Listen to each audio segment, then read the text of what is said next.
So we get to finally talk about our first Sony console of 2022, and it's actually the original PlayStation 4. Now I will make some other videos about the PlayStation 4 Slim and the PS4 Pro, and even all the other Sony consoles for the most part, but this specific console I think is a very interesting one for sure, because it is technically the last generation console of the last gen, but it's the first generation of the last gen, so it's a little bit older than even the PS4 Pro, but I still think in so many different ways this console is still worth it. And if you don't have a PlayStation 5, I would recommend almost buying a PlayStation 4 to hold you out, especially if you're standing in lines for the PlayStation 5 and if it's still being sold out in your area. If you have a PlayStation 4, I'm going to tell you, you're really not missing out on too much right now. There is so much overlap between the games that are coming out and the capability between both consoles that if you aren't in a rush, a PS4 will suffice for a lot of people. I think a PlayStation 5 is one of the best consoles you can still buy, and it is overall better than a PS4, but there's still a lot of similarity. And I will tell you, for this console being as old as it is, it's approaching almost 10 years old in the next year or two. It's actually a very interesting console in a very interesting spot. Now, you can buy a PlayStation 4 in a ton of places. You can go on eBay. I think Amazon may have some used ones. You can go on Facebook Marketplace. There's a ton of different ways to pick up this console still. So they aren't in crazy big demand anymore, especially this original one. And a lot of people have been selling their older consoles because a lot of people ended up just buying the PlayStation 5, so they don't really have any need for having a PlayStation 4 right now. Now, the PlayStation 4 came out in 2013. It came out in 2014 in a couple of different countries. So it was a span of a couple of months where it came out, and apparently as of 2020, this console sold 110 million units. Now for me, that's a lot. I don't know if that's the most selling or best selling or whatever, but that seems like a lot of consoles, Now in terms of the outside of this console, I still think it's a very beautiful design. I think the PlayStation 5 is the best looking console of all time, but the PlayStation 4 just looks so minimalistic and it looks so premium, and I can just see this console still looking the same and still looking beautiful for years and years to come. I look at a console like the PlayStation 3 Slim. That console is future-proofed as well. I love the look of that design. I can see how the PlayStation 3 could look a little bit dated. I could see how the PlayStation 3 Super Slim could look dated as well. But the PlayStation 4 just looks so beautiful, and I can only see this thing looking even more beautiful years and years to come. Now on the front of this console, we do have those two USB ports that we can go and connect, our USB ports for our controllers and maybe other devices as well. So we have that right on the front, but on the back, we do have our fans, which is really cool. Sometimes they got a little loud, but it's totally okay. We had our disc slot also on the front that I forgot to mention. We had an HDMI port,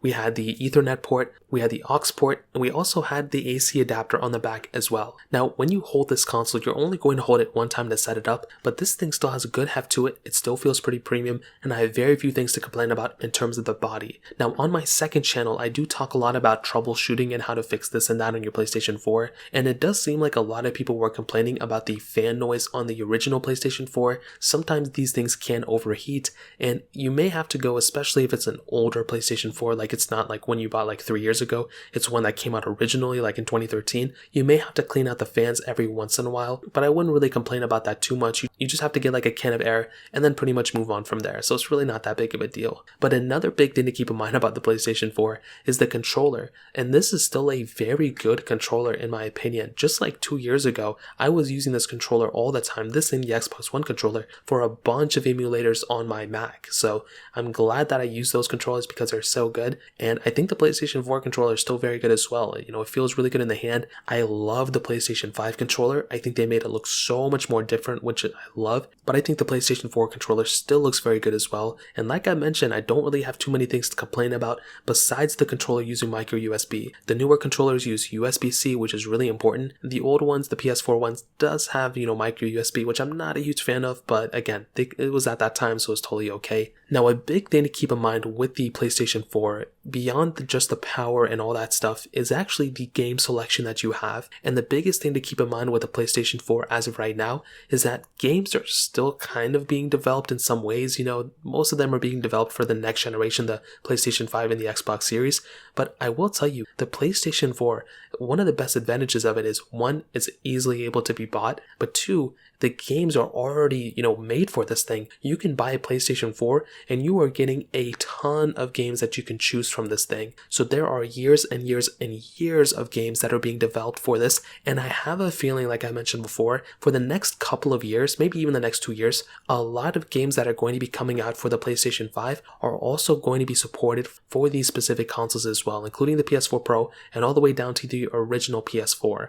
I don't know if it's going to be 100% going to be the case, but I could see this happening. I don't see why this couldn't be the case. So not only do you have a lot of PlayStation 4 games that you have, but you do have some backwards compatibility with PlayStation 3 games. You can buy them from the PlayStation Store. Unfortunately, it doesn't support native backwards compatibility, so you can't just buy a PS3 or PS2 disc and put it in your specific console, but you can still buy some games from the PlayStation Store. So I think that is also a pretty big thing to keep in mind. But I will tell you, in terms of playing games and kind of moving on from there, this is still a very good performing console. I didn't really have too much to complain about. Now, I did buy Cyberpunk last year, which was kind of funny, and they got it revoked or something like that, and we had to return that game, but the gameplay on that thing was fine, and that was one of the more intensive games that I played on my PS4 recently. But I'll still tell you, these games still run perfectly fine on a majority of these consoles, and I have nothing to complain about. Of course, if we're comparing PlayStation 5 performance to the PlayStation 4 performance, the PS5 is going to be giving you a much better experience.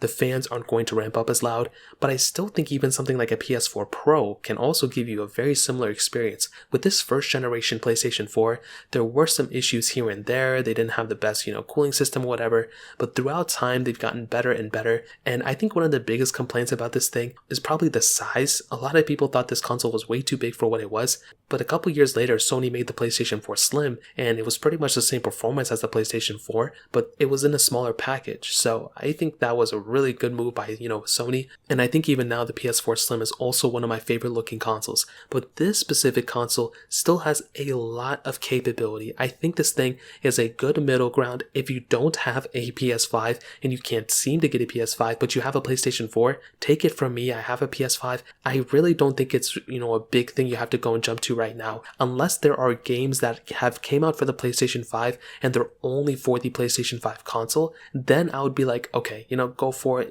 then it makes sense.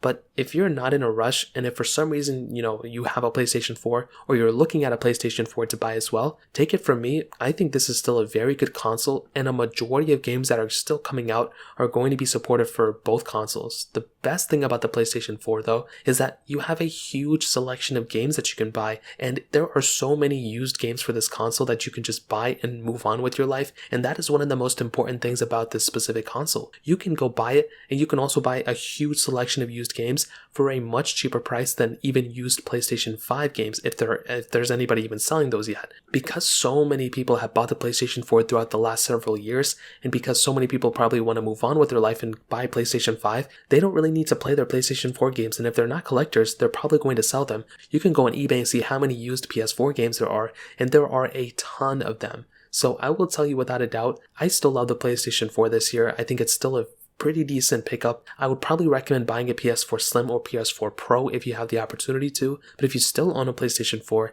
I think this console is still worth it in 2022 without a doubt. So in terms of that pretty much covers it up. If you guys have any other questions or anything like that, let me know in the comment section as well. Hit the like button, that would mean so much, but definitely hit that subscribe button. More importantly than everything else, I love every single one of you guys. Hopefully I'll catch you guys in the next video. Peace out till then.